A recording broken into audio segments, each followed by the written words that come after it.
Bonsoir à tous.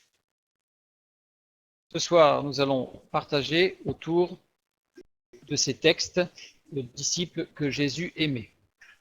C'est un texte qui pose parfois quelques interrogations, puisque ça donne l'impression que Jésus avait un chouchou, un petit préféré parmi les 12, et que ça se passait très bien entre eux. Et on va voir ce qu'il en est exactement, bien entendu.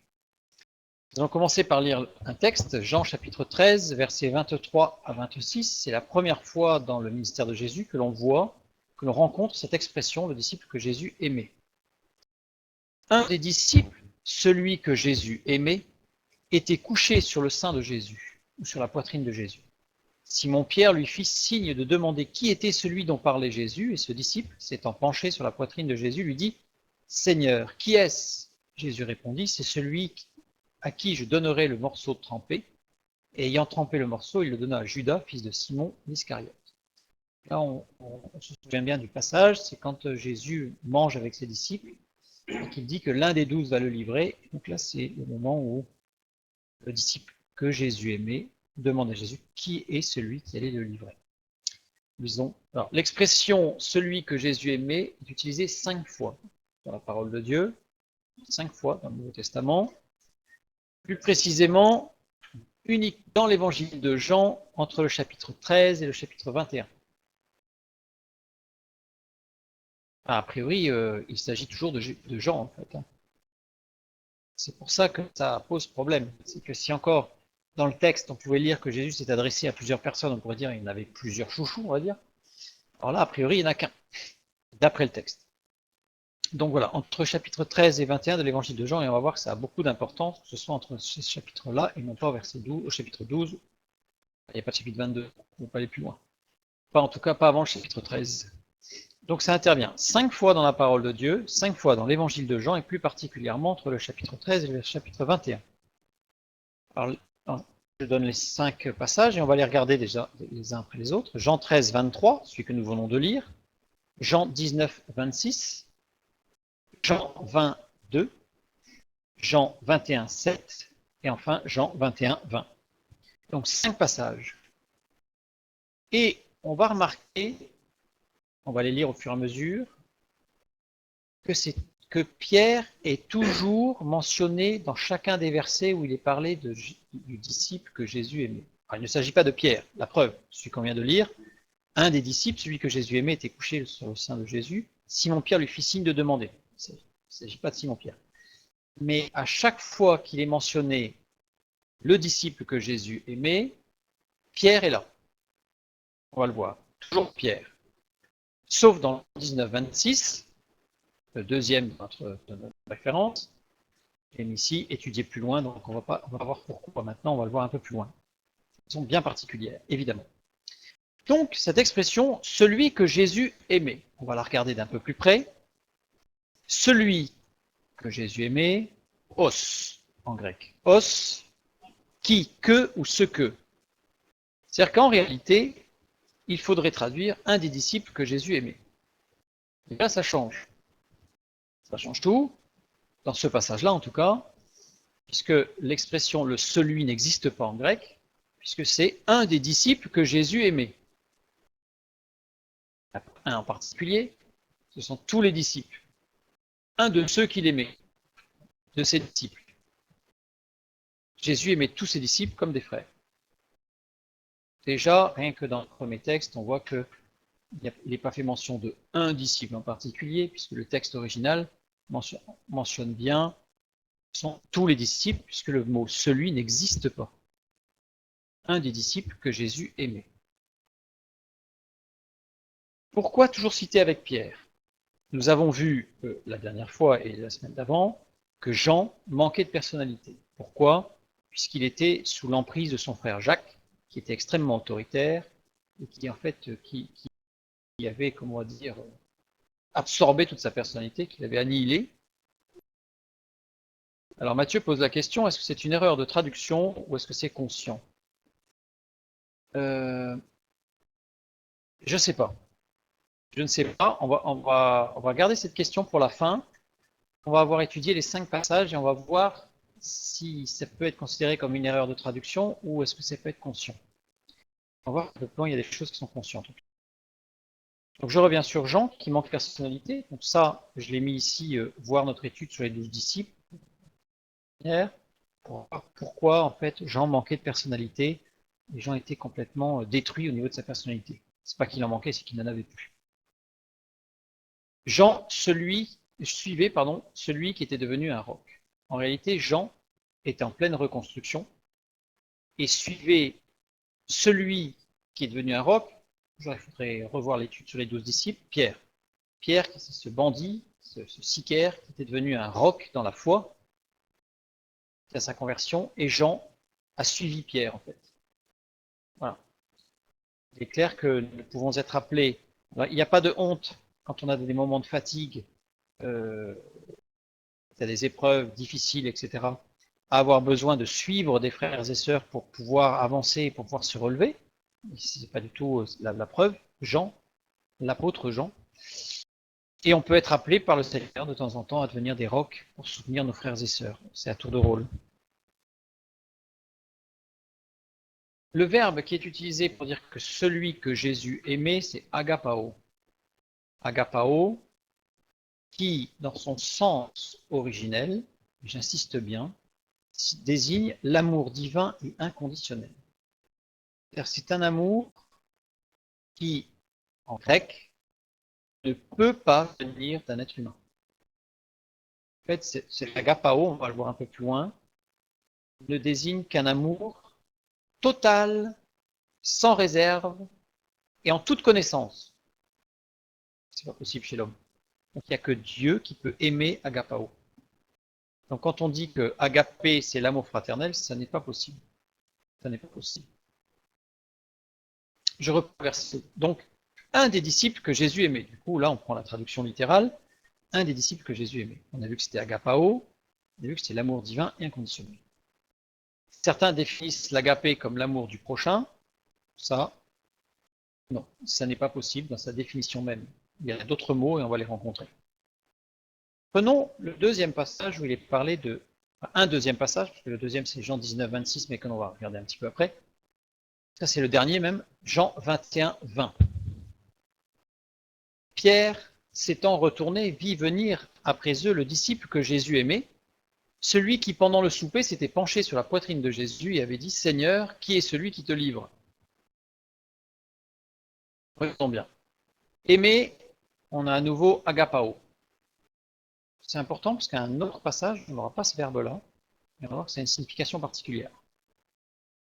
Celui qui, pendant le souper, s'était penché sur la poitrine de Jésus. Ça m'interpelle, puis je me dis, pourquoi préciser celui qui s'était penché sur la poitrine de Jésus s'il s'agissait toujours du même? C'est-à-dire que s'il n'y en avait qu'un que Jésus aimait plus que les autres, ça servait à rien de dire celui que Jésus aimait, celui qui s'est penché sur la poitrine de Jésus, puisqu'on l'avait déjà dit. Donc le fait même, il n'y a pas de redondance dans la parole de Dieu. Rien n'est le fruit du hasard. Chaque mot a son importance.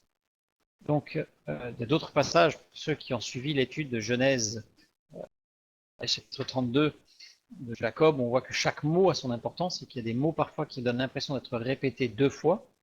En fait, il y a un sens particulier. Donc là, le fait de désigner particulièrement celui qui s'est penché sur la poitrine de Jésus, ça signifie qu'en fait, il fallait donner cette information, parce que sinon on ne peut pas savoir lequel c'est.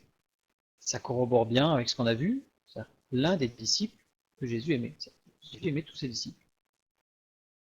Si on voulait en désigner un plus particulièrement, ça ne servait à rien de dire si c'était celui qu'il aimait, puisqu'il les aimait tous.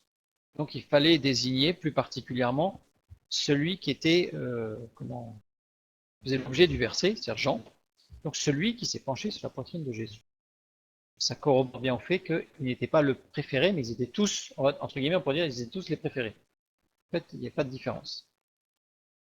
On peut donc comprendre ainsi, Pierre s'étant retourné, vit venir après eux un des disciples que Jésus aimait, celui qui pendant le souper, etc., etc., etc. Bien, on a bien, l'importance est mise sur l'amour de Jésus, on va le voir pourquoi, l'amour de Jésus vis-à-vis de ses disciples, à l'encontre de ses disciples. Donc, il n'y a pas de différence entre les disciples, mais ça concerne tous les disciples. Maintenant, un troisième passage, Jean 20, 1 et 2. Le premier jour de la semaine, Marie de Magdala se rendit au sépulcre dès le matin. Quand il faisait encore obscur, elle vit que la pierre était ôtée du sépulcre. Elle courut vers Simon-Pierre et vers l'autre disciple que Jésus aimait, et il leur dit, ils ont enlevé du sépulcre le Seigneur et nous ne savons où ils l'ont mis. Là, qu'est-ce qu'on a? Il s'agit bien de Jean, l'autre disciple que Jésus aimait. L'impression, si par contre on désigne, alors déjà l'autre disciple que Jésus aimait, ça peut se comprendre de d'autres façons, l'autre disciple, celui que Jésus aimait, on peut comprendre, l'autre disciple que Jésus aimait, ça fait Pierre que Jésus aimait, et il y avait l'autre disciple que Jésus aimait. Mais là, le verbe, c'est philéo. Ça n'est plus agapao. Philéo. Or, philéo, c'est un amour social, une amitié, un lien social. Ça ne désigne plus l'amour divin, inconditionnel. Ça désigne l'amour qu'on peut avoir les uns envers les autres, un amour qui peut être très fort, une amitié très très forte, très soudée, mais ce n'est pas l'agapao.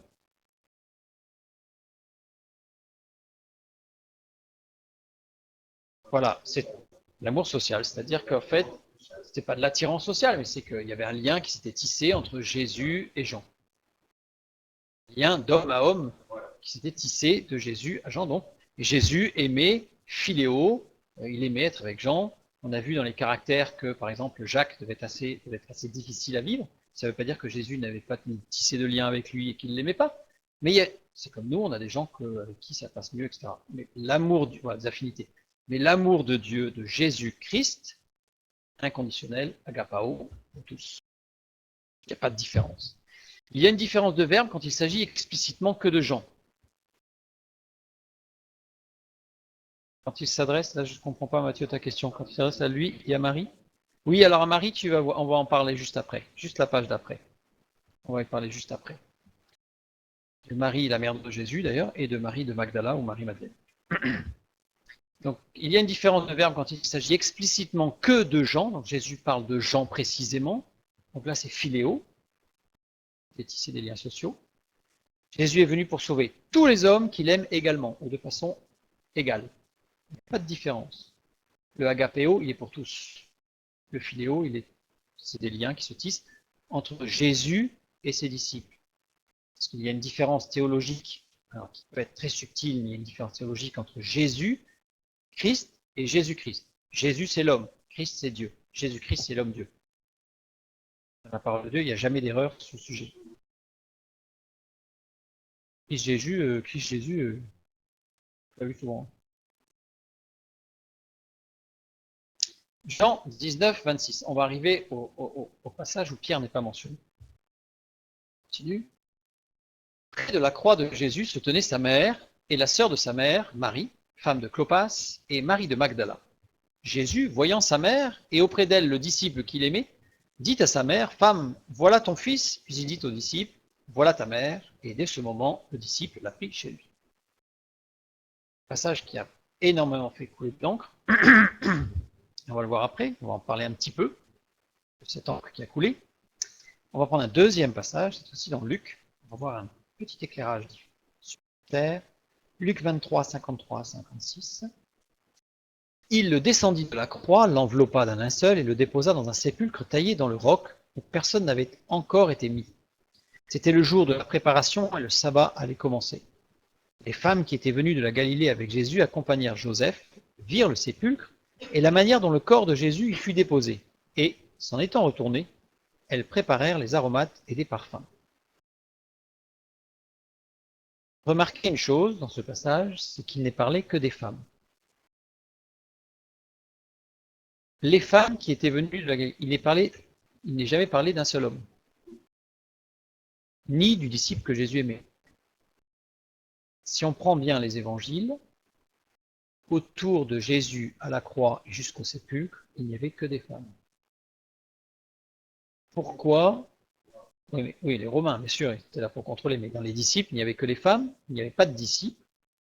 Or, dans Jean chapitre 19, verset 26, il est écrit que le disciple que Jésus aimait était là. Or, dans les autres évangiles, il s'agit de femmes. Donc, que se passe-t-il? Et c'est très important de bien comprendre ce passage, Parce que bien souvent, Jean est représenté efféminé. Je ne sais pas si vous avez déjà vu des passages, des études, soi-disant de théologiens, en tout cas de critiques sur les textes bibliques. Et dans les peintures, dans les œuvres d'art du Moyen-Âge et même avant, Jean est régulièrement représenté comme efféminé. Un homme efféminé.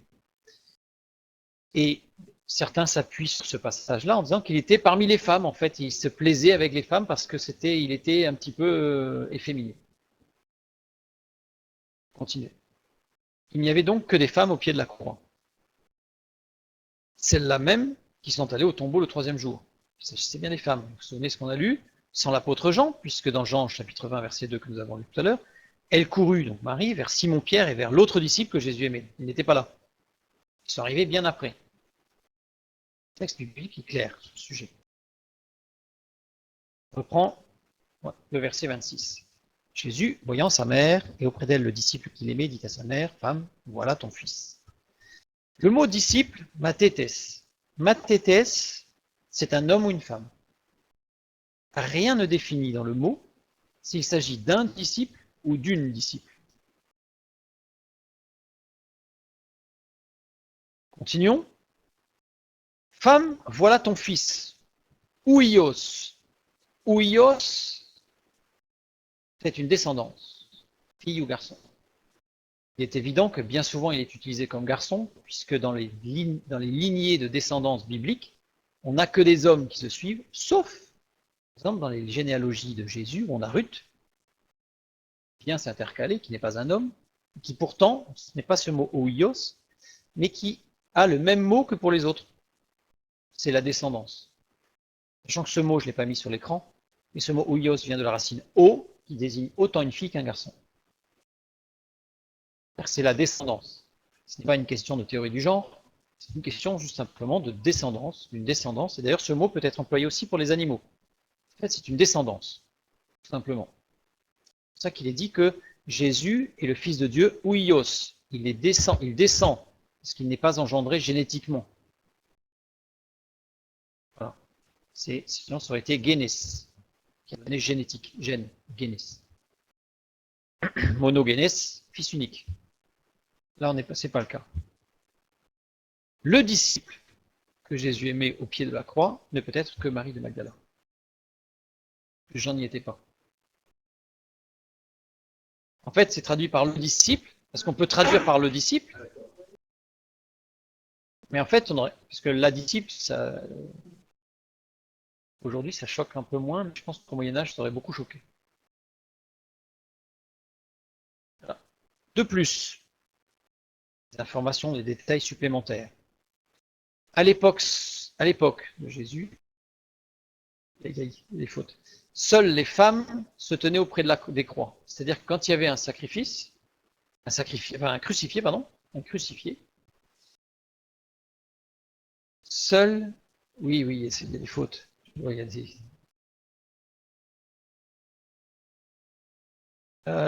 Matthieu, une traduction misogyne, je pense qu'on peut le dire. Je pense que de toute façon, la Bible a été traduite de façon assez orientée au niveau d'une société phallocratique. Donc voilà, je reviens. Donc, de plus, à l'époque, seules les femmes se tenaient auprès des croix des crucifiés. C'était malvenu pour un homme d'être là. Donc à l'époque, c'était comme ça. Non, ça se faisait pas, c'était pas possible. Par ailleurs, les textes bibliques nous disent que Jésus avait des frères.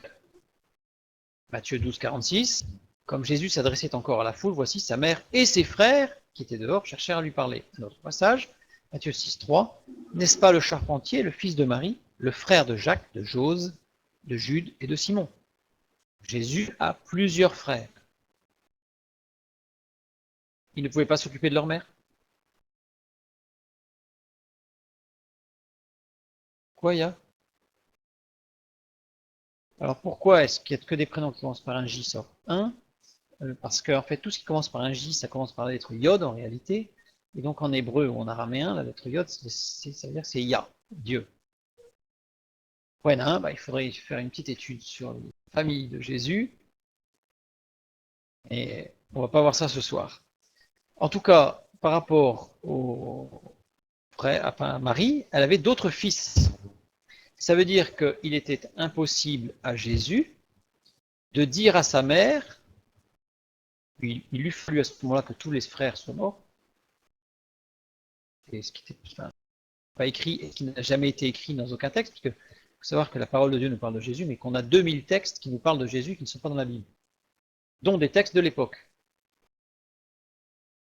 On en a beaucoup. Aucun ne mentionne la mort prématurée de tous les frères de Jésus. Je pense que ce serait su quand même. Par contre, certains mentionnent la mort de Joseph, père adoptif de Jésus. Il l'a élevé. Donc là, on voit bien qu'il y a une impossibilité. Jésus n'aurait pas pu dire à sa mère de prendre un autre fils pour porter une insulte vis-à-vis de ses frères. Or, Jésus n'a jamais porté une insulte envers quiconque. À l'époque, une femme veuve, ça a été veuve, qui aurait vécu chez un jeune homme, était très mal perçue. Ça aurait été infamant. En fait, elle aurait été considérée comme une prostituée.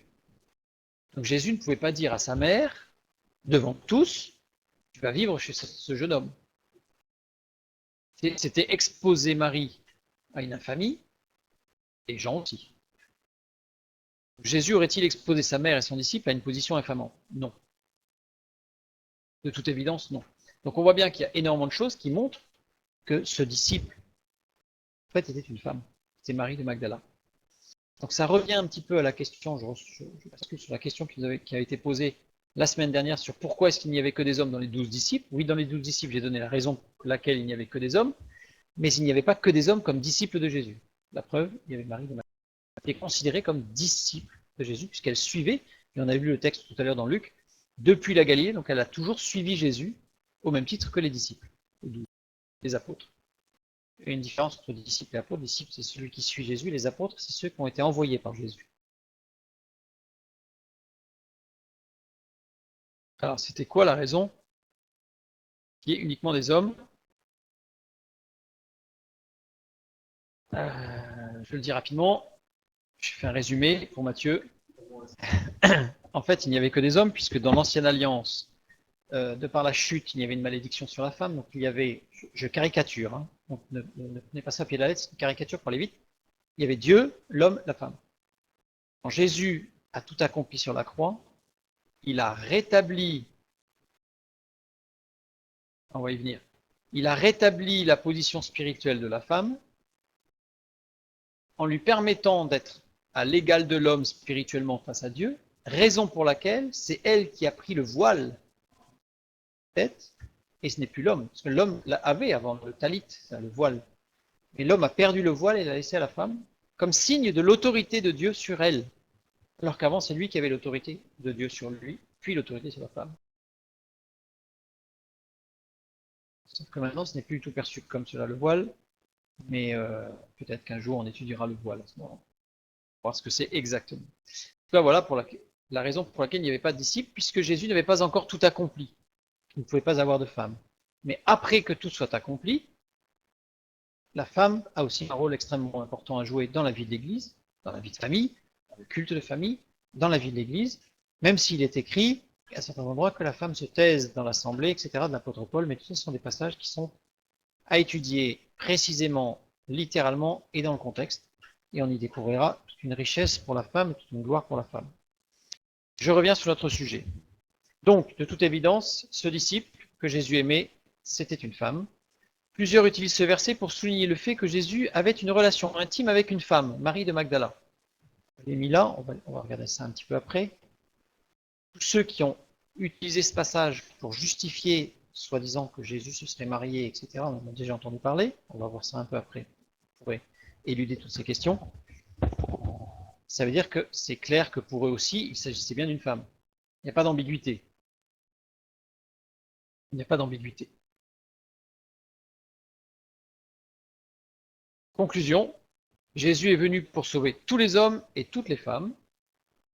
Jésus a aimé et aime tous les hommes et toutes les femmes d'un amour, agapao, agapao.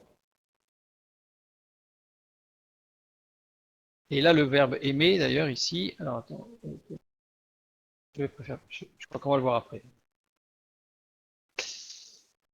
Continuons. Une ambiguïté à lever, justement, sur cette histoire de Jésus qui aurait eu une relation intime avec une femme, Marie de Magdala. On reprend le verset. Donc le disciple, on a vu que c'était Marie de Magdala.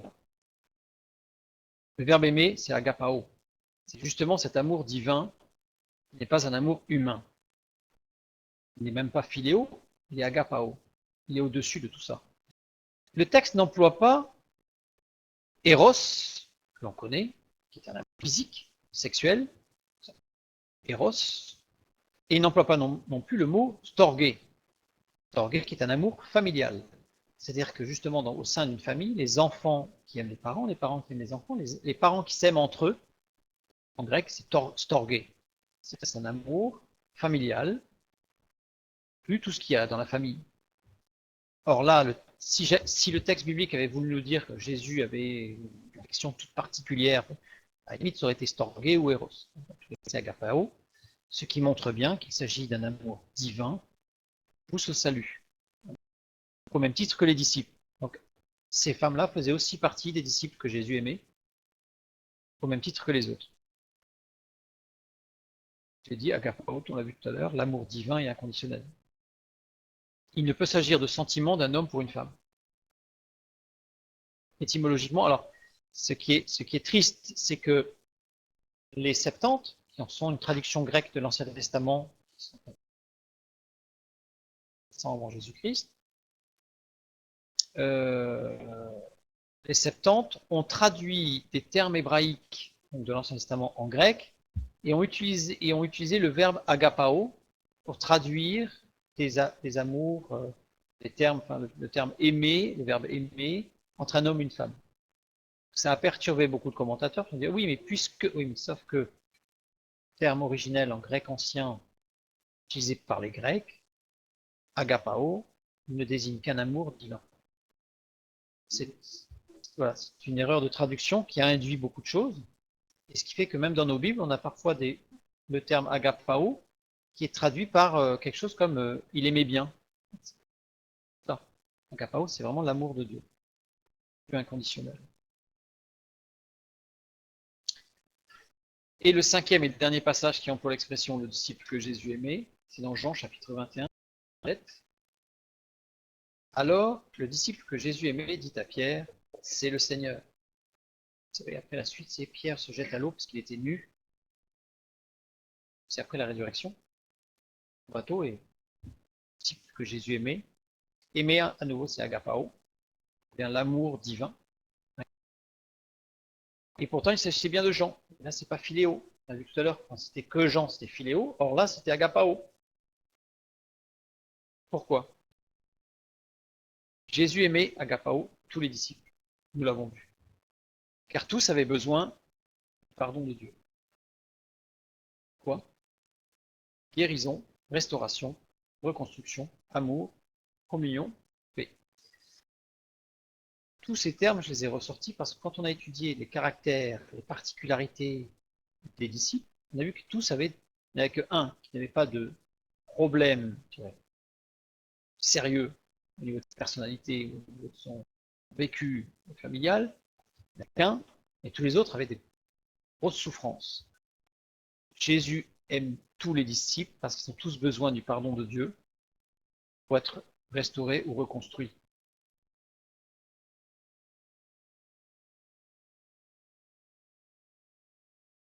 Oui, alors ça, c'est par rapport à l'époque, en fait, et au respect des parents. C'est assez compliqué, parce que si Jésus avait appelé sa mère maman, ça aurait pu être logique. Ça induisait, ça induisait, pardon, ça induisait que sa mère aurait pu être inquiétée par le fait que Jésus ait été crucifié. Donc le fait de prendre une distance à sa mère, à l'époque c'était comme ça signifiait qu'il avait mis, comme il y avait une distance par rapport à sa mère ne risquait pas d'être inquiétée puisqu'en fait il prenait une distance, il n'associait pas sa mère à ce qui aurait pu le condamner à la mort. Pardon. On le voit quand Jésus guérit un aveugle Quand les sacrificateurs vont voir les parents, ils disent, mais est-ce qu'il était bien aveugle, votre fils? Il dit, oh là là, débrouillez-vous avec lui, hein, il est assez grand, voilà. On ne veut pas de lien, parce que si jamais lui avait été excommunié de la synagogue, les parents auraient été excommuniés de la synagogue. Là, Jésus, c'est pareil.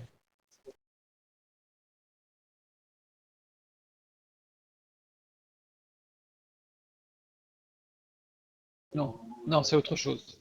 C'est carrément autre chose. Donc, en tout cas, là, au niveau des disciples, tous avaient besoin du pardon de Dieu. Donc, Jésus manifeste un amour agapao à l'encontre de tous. Jean est l'auteur de l'évangile de Jean. C'est l'auteur, l'apôtre Jean. Il n'avait pas de personnalité propre, on l'a vu. Alors Jean a expérimenté pour lui la grâce de Dieu dans la proximité avec le Maître.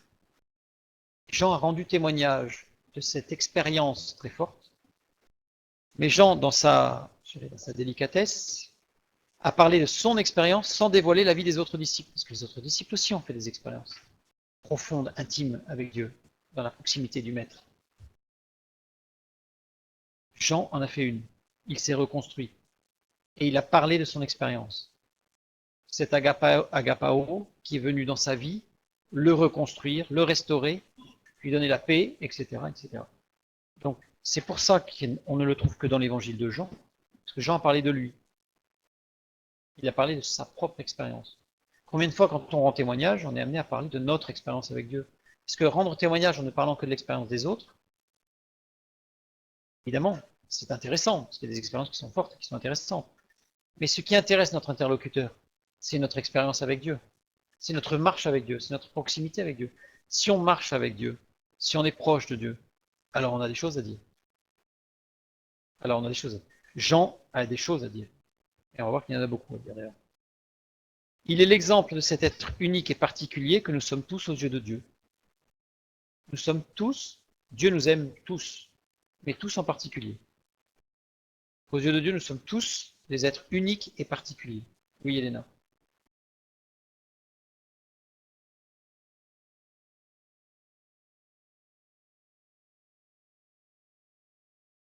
Alors, Elena dit, est-ce que c'est pas un peu prétentieux que Jean, qui a écrit l'évangile de Jean, parle de lui en disant le disciple que Jésus aimait? Non, puisque quand tu vois la structure utilisée, les mots utilisés, en fait, il ne se met pas au-dessus des autres. Il est un parmi ceux que Jésus aimait, mais il parle surtout de son expérience à lui. Comment peut-il parler au nom des autres? Pas.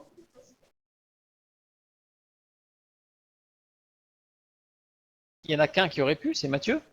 Enfin, quoi que Marc a suivi Jésus aussi, parce que Marc, en fait, c'est celui qui, dans le jardin de Gethsemane, est parti tout nu. Vous savez, quand ils l'ont attrapé, qu'il avait qu'un drap sur lui, c'est Marc, en fait, qui est parti tout nu. Mais on le sait parce que dans la structure du texte, on sait que c'est lui. Donc c'est un peu la même chose, il donne pas son nom, hein, Marc. C'est vrai que c'était un peu moins glorieux. C'était un peu moins glorieux, donc. Oui, mais l'objectif n'était pas de parler. Jean ne voulait pas parler de lui, il voulait parler de l'œuvre de Christ en lui. Voilà, c'est ça, Matthieu. Jean témoigne de ce qu'il a vécu, de l'œuvre de Christ en lui, parce qu'il a eu besoin d'un énorme travail de réparation. Il n'avait aucune personnalité, Jean, il était écrasé, on l'a vu.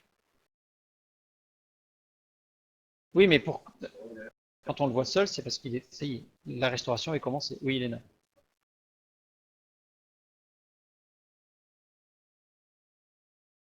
Oui, mais Jean a parlé de ce qu'il a vécu lui. Ah, quand on lit le texte, on ne voit pas. Sachant que si tu le lis d'un peu plus près, tu le vois. Et il faut prendre le texte dans son ensemble. Parce qu'on va voir que l'évangile de Jean, on va le voir juste après, c'est quelque chose d'extraordinaire. Extraordinaire. Donc là, voilà, Jean parle de son expérience profonde avec Dieu. Et il montre bien que nous sommes tous des êtres uniques aux yeux de Dieu. Dieu n'est pas là en disant, bon allez, je sauve tout le monde d'un coup, et hop, sauve l'humanité, mais chaque être humain est unique devant Dieu et a beaucoup de valeur pour Dieu, quel qu'il soit. On prenait Marie de Magdala, qui était une prostituée, qui avait 7 démons, on n'aurait pas parié cher sur elle, hein. Et pourtant elle est devenue disciple de Christ. et il l'a aimé comme il a aimé tout le monde, comme il nous aime tous. Alors pourquoi l'expression le disciple que Jésus aimait ne se retrouve que dans l'évangile de Jean? Répondons à la question. Beaucoup structurent l'évangile de Jean en deux parties. On imagine que c'est l'évangile de Jean. Beaucoup vont dire il y a une première partie qui est du chapitre 1 au chapitre 13 et une deuxième partie qui va de la fin du chapitre 13 jusqu'au chapitre 21. On coupe l'évangile en deux. Je pense que c'est une lecture assez simpliste. Regardons un peu plus près. Alors, on ne va pas étudier à fond, je vous donne juste quelques tuyaux de lecture, de compréhension des textes. Prenons de chapitre 3 au chapitre 7. Là, on va voir que les textes insistent à l'évidence sur la notion primordiale de la vie. Du chapitre 8 au chapitre 12, ces chapitres font appel à l'opposition ténèbres-lumière. Relisez-le avec ça et vous allez voir que je crois qu'en fin, j'ai prévu une diapositive que je ne vais pas forcément projeter ce soir, et que ceux qui demanderont le diaporama auront tout le détail. Voilà, le détail. Les chapitres 13 au verset 17, c'est des chapitres qui ont été appelés les chapitres de l'amour. Chapitre de l'amour. Chapitre 18 et chapitre 19, c'est l'opposition mort-vie, au même titre qu'on a eu l'opposition ténèbres-lumière. Là, on a l'opposition de la mort et de la vie. Christ qui va mourir, qui va ressusciter. Il va y avoir beaucoup de paraboles qui vont parler du blé qui meurt, etc. C'est vraiment l'opposition mort-vie. Et il reste, comme j'ai mis le détail en fin de diaporama, on peut le lire, je dirais, d'une façon linéaire, comme ça, rapide. La vie de Dieu, chapitre 3 à 7, avant de connaître par Jésus-Christ le Dieu qui est lumière et amour pour la vie éternelle. Le livre, l'évangile de Jean, est structuré suivant cette ligne conductrice, où on a une présentation de la vie de Dieu, avant de connaître par Jésus-Christ le Dieu qui est lumière et amour pour la vie éternelle. Et non, c'est pas la même structure pour les autres. Pas la même structure pour les autres. Ensuite, on a les chapitres 1 et 2 qui sont une introduction, et les chapitres 20 et 21 qui sont une conclusion. Nous sommes d'accord.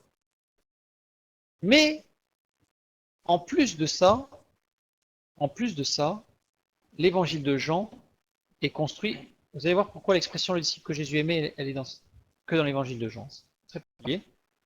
Il y a des symétries en permanence tout le long du texte de Jean chapitre 1 jusqu'à Jean chapitre 21. Je vais vous en donner juste quelques-unes, mais amusez-vous dans la lecture à regarder, vous allez voir. Par exemple, 3 jours de rencontre avec plusieurs de ceux qui deviendront ses disciples. 3 jours ensevelis avant 3 rencontres avec ses disciples. Jean 1, 2, et chapitre 20 et 21, donc à la fin. Donc on a les deux. Alors ce n'est pas un chiasme, ce n'est pas structuré de façon logique, c'est une symétrie. Un autre exemple. Pierre est particulièrement mis en avant lors de la première rencontre. Pierre est particulièrement mis en avant lors de la dernière rencontre. Nathanaël doute, c'est la deuxième rencontre au début. Thomas doute, c'est la deuxième rencontre de la fin. Nicodème vient à Jésus au chapitre 3, au début de la partie de la vie, on a vu ici, chapitre 3. Nicodème vient à la fin de la partie sur la mort, au chapitre 19. En fait, tout est symétrique. Quasiment tout est symétrique. Jésus se retire au jardin des Oliviers à la fin de la section centrée sur la vie, chapitre 8, verset 1. Là, il sort du jardin, et Jésus se rend au jardin accompagné des 11 au début de la section sur la mort.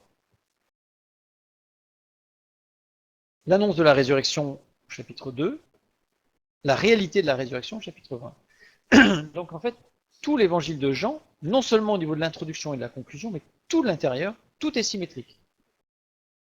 Tout est symétrique. Alors je ne vais pas aller plus loin parce que ce serait peut-être un peu long. Donc c'est une construction parfaitement symétrique. Donc non seulement il y a une logique, et en plus c'est symétrique. Et il y a une autre structure qui est linéaire. Je survole, hein. Vous allez voir pourquoi après. Je prends Jean chapitre 1, une nouvelle création. Au commencement était la parole et la parole était Dieu, c'est une nouvelle création.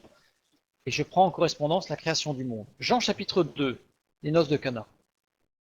Je mets en correspondance Adam et Ève dans le jardin d'Éden. Jean chapitre 3. Ah non, Jean chapitre 2. Vendeur chassé du temple. Adam et Ève chassés du jardin d'Éden. Jean 3. Nicodème, la nouvelle naissance. Promesse du Rédempteur. Jean 4 et 5. La Samaritaine, il y a plusieurs guérisons, donc des miracles. C'est la sortie d'Égypte, la relation avec les Égyptiens. Jésus est en relation avec une Samaritaine qui n'est pas juive. Et les 10 plaies, les 10 miracles. Jean chapitre 6, la multiplication des pains, la manne dans le désert. Jean chapitre 7, l'incrédulité des frères de Jésus, l'incrédulité du peuple d'Israël. Et on continue et continue et continue. Jean chapitre 13, Jésus lave les pieds de ses disciples. Ça correspond dans le Lévitique. Parce qu'on pourrait tout faire et on arrive au Lévitique. Hein. Le sacrificateur se prépare à entrer dans le tabernacle, fait les ablutions avant d'entrer dans le tabernacle. Jean chapitre 14 à 16, Jésus enseigne ses disciples qui sont purifiés, puisqu'ils ont été lavés, les pieds ont été lavés. Le souverain sacrificateur entre dans le lieu saint avec les Lévites. Jean 17 et 18, Jésus accomplit seul sa mission. C'est-à-dire que là, les disciples sont plus avec lui, ça y est. C'est le jugement, il est torturé, il est accusé, il va être mis au poteau d'exécution sur la croix. Seul, cette fois-ci, tous l'ont abandonné. Le souverain sacrificateur entre seul dans le lieu très saint. Jean 19, Jésus accomplit le sacrifice. Le souverain sacrificateur qui est rentré dans le lieu très saint accomplit le sacrifice pour le peuple en mettant le sang du sacrifice sur l'arche de l'Alliance. Jean chapitre 20, résurrection de Jésus-Christ. Le souverain sacrificateur ressort du lieu très saint. Et Jean chapitre 21, l'accès à Dieu est retrouvé, la paix de Dieu pour le peuple. En fait, toute la structure du livre du Pentateuque, les 5 premiers livres, Pentateuque, donc les 5 premiers livres de la Bible, se retrouve dans l'évangile de Jean. Donc, imaginez la complexité pour écrire un tel livre, ça ne peut être que sous l'inspiration divine, puisqu'on a plusieurs lignes de lecture, des symétries, on a des chiasmes. En fait, c'est une construction extraordinaire.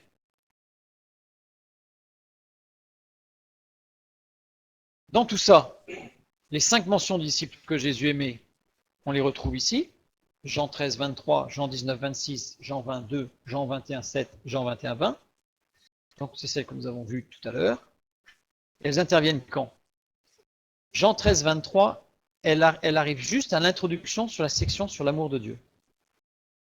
Le verbe agapao, l'amour insondable de Dieu, inconditionnel de Dieu, intervient juste au début du chapitre 13, dans le chapitre 13, qui est le début de la section sur l'amour. Jean 19, 26, tout est accompli sur la croix. Donc on a toutes les sections en fait de l'œuvre de Christ, la résurrection. Dieu donne avec abondance la vie après la résurrection. Ça y est, tout est accompli. Donc l'accès au Père s'ouvre, le voile du temple est déchiré. Et proclamation de la seigneurie de Christ, quand Jean dit, dans le principe que Jésus aimait dit, c'est le Seigneur. Il ne dit pas c'est le Sauveur, c'est le Seigneur. C'est celui qui a autorité sur nos vies. Et en fait, les 5 phrases de disciples que Jésus aimait interviennent, c'est comme si c'était scandé, c'est l'amour de Christ qui porte le Christ en toute son œuvre pour chacun de nous en particulier. Parce que nous sommes tous aimés de Dieu, uniques, nous sommes tous uniques aux yeux de Dieu, aimés de Dieu, et Dieu veut prendre soin de nous. Et c'est ce qui scande en permanence l'œuvre de Christ. Voilà, Dieu t'aime, Dieu m'aime, Dieu nous aime, tous individuellement. C'est pour ça que ça n'intervient que dans cette structure de l'évangile de Jean, puisque ça tombe très parce que les autres ont une autre structure qui n'est pas du tout la même. Les Jean, c'est une structure extrêmement complexe qui va introduire l'écriture de l'Apocalypse.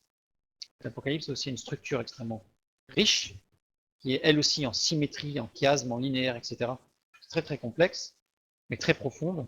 Donc voilà la raison pour laquelle nous avons les mentions de ce disciple que Jésus aimait à 5 reprises à des endroits, je dirais, stratégiques au niveau du plan d'écriture et de lecture de l'évangile de Jean.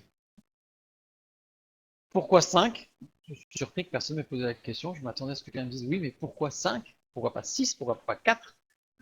5, parce que 5, c'est l'homme avant la chute. Le nombre 5, le chiffre, pardon, 5, c'est l'homme avant la chute. C'est-à-dire la dualité du choix, 2, la présence de Dieu, 3, 3 plus 2 égale 5. Que Dieu, avant la chute, c'était 5. Oui, Elena.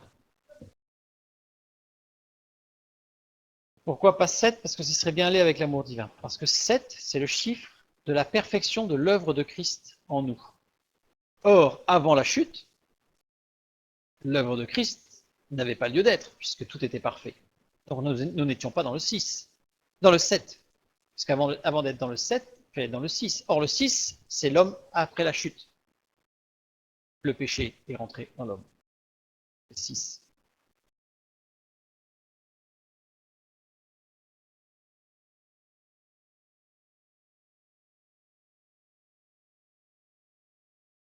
Non, les rabbins, ils ont les yeux, la parole de Dieu nous dit, ils ont un voile devant leurs yeux et ils ne voient pas l'œuvre de Christ. Non, c'est pas Dieu qui durcit leur cœur. On a déjà étudié le passage où Dieu endurcit le cœur du pharaon et on voit bien ce que c'est exactement. Ce n'est pas Dieu qui fait que quelqu'un ne peut pas voir la grâce de Dieu. Oui, chérie. Pourquoi l'homme avant la chute? Parce que symboliquement, en fait, dans la parole de Dieu, on a la révélation de Dieu qui se produit, c'est le 5. En fait, c'est la perfection de la création de Dieu, 5. 5, c'est la perfection de la création de Dieu qui n'a pas été vérolée par le péché. En hébreu, 5, chaque lettre est un chiffre, puisque les chiffres n'existent pas, donc c'est la lettre et qui signifie symboliquement le non-moi, c'est-à-dire l'abandon de moi à Dieu. Pour ça, le 5. C'est Dieu qui est maître de ma vie. Le 6, c'est moi qui prends commande. Ce n'est plus Dieu qui gère. Le 7, c'est l'œuvre de Christ parfaite en moi qui me permet de retrouver cette communion avec Dieu. Mais toujours dans ce corps de chair, assujetti à des désirs, à des pulsions, à des choses qui sont négatives et sur lesquelles on va travailler avec le Saint-Esprit pour arriver à la vie éternelle, le 8 et puis le 9. Symbolique des chiffres. Alors le 5, on va retrouver toute l'œuvre de Dieu pour l'humanité, pour sauver. On a les 5 plaies de Jésus sur la croix, 2 mains, 2 pieds et le côté, 5 plaies. Les 5 premiers livres de la Bible, qui sont la révélation de Dieu, le plan de Dieu, le plan de salut, tout est dedans. Tout est dedans.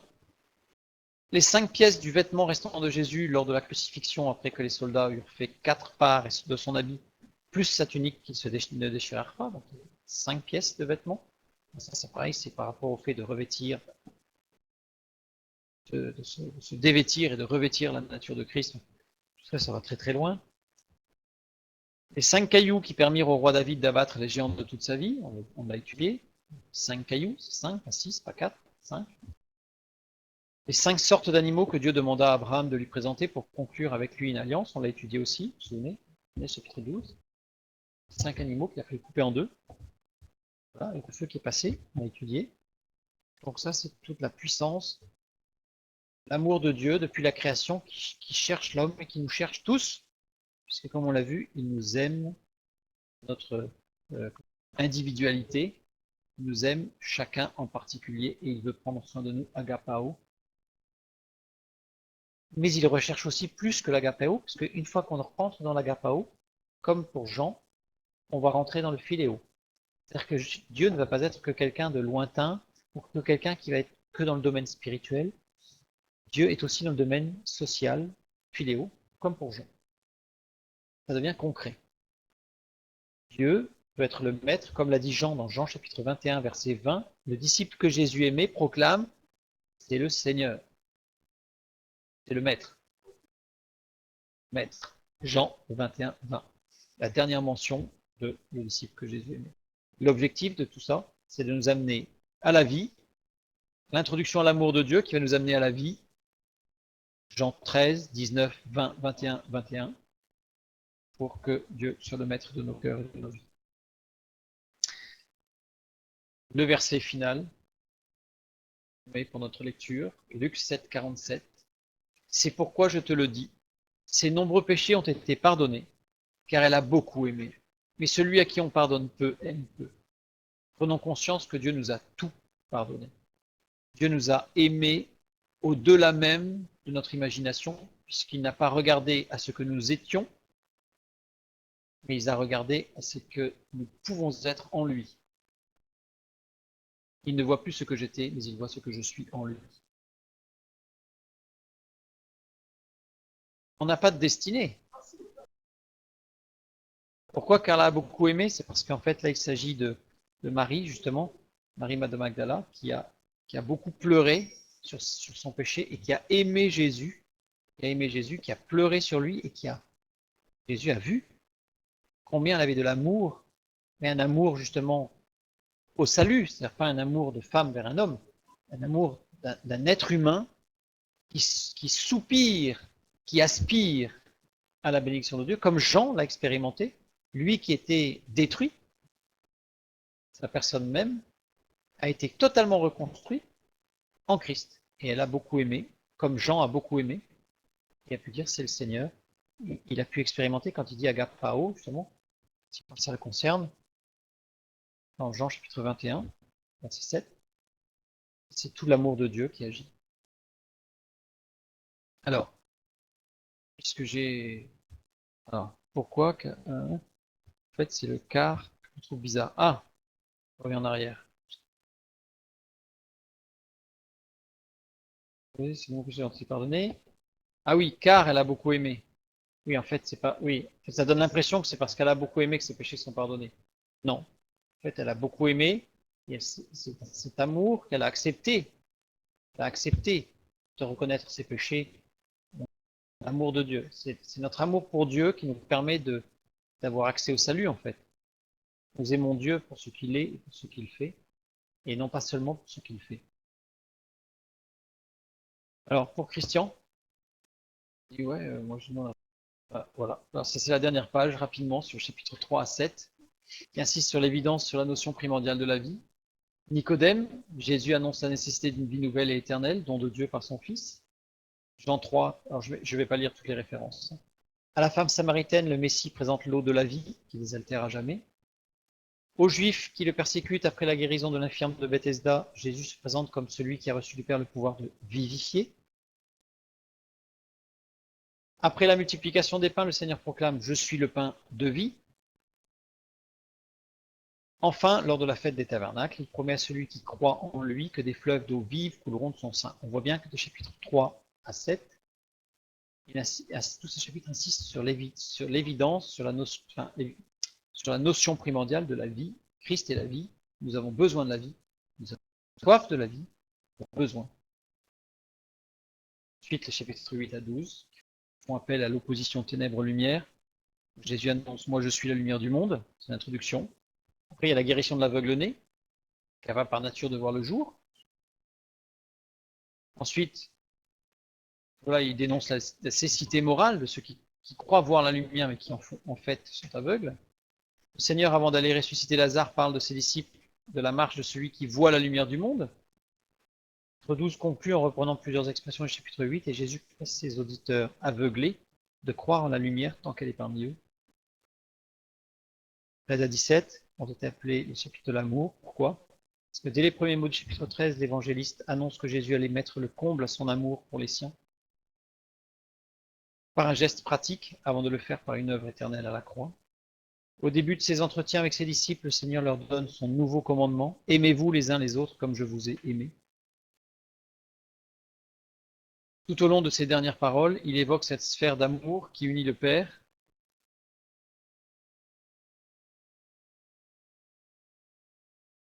J'enverrai.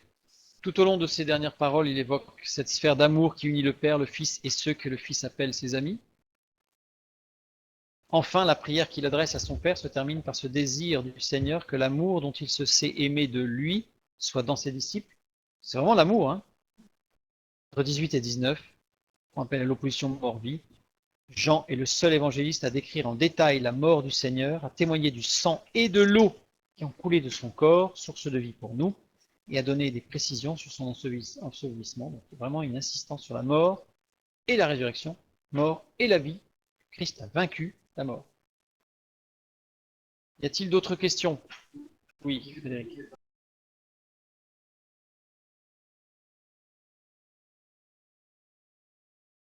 Entre hommes, on ne peut pas aimer agapao, mais entre hommes, on peut manifester l'amour de Dieu. Et c'est là toute la puissance de la vie de l'esprit. Eh bien, on étudiera ce passage en entier parce qu'il y a beaucoup de choses à dire.